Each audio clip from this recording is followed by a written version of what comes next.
திமுக கட்சியோட தலைவர் தமிழக முதலமைச்சர் ஸ்டாலின் அவர்கள் வந்து சமூக நீதி கட்சி வந்து சமூக நீதி, அதாவது திமுக வந்து ஒரு சமூக நீதிக்கு எதிரான கட்சி அல்ல,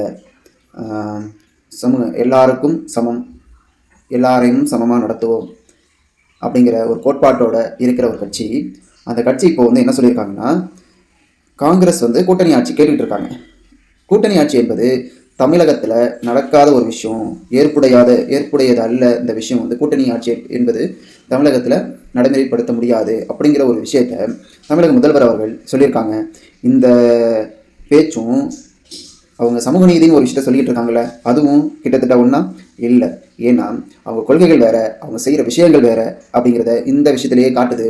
ஏன்னா கலைஞர் அவர்கள் உங்களுக்கு கூட்டணி ஆட்சி கொடுக்குறோன்னு சொல்லி கடந்த காலங்களில் சொல்லியும் இப்போ வந்து அது தமிழகத்தில் நடைமுறைப்படுத்த முடியாது, தமிழகத்தில் நடக்காத ஒன்று அப்படிங்கிற ஓப்பனாக அவர் சொல்கிறதுக்கும், இப்போது கூட்டணி ஆட்சியில் பங்கு கேட்ட காங்கிரஸ் கட்சி, விடுதலை சிறுத்தைகள் கட்சி வந்து இப்போ எங்களுக்கு கூட்டணி ஆட்சியில் பங்கு நாங்கள் கேட்கல, ஒத்தி வச்சுருக்காங்க அதை. ஆனால் காங்கிரஸ் வந்து இதில் விடாப்படியாக இருக்காங்க. இந்த விடாப்படியாக இருந்து இந்த டிஎம்கே ஆட்சியில் கூட்டணி சேர போகிறாங்களா, இல்லை டிஎம்கே வந்து முடியாதுன்னு சொல்லிட்டாங்க, அவங்கள விட்டு காங்கிரஸ் வந்து வெளியே வந்து வேறு கட்சியோட இணைய போகிறாங்களா? முதல்வர் சொன்னதும் இதை வந்து எதிர்த்து மாணிக்க தாகூர் அவர்கள்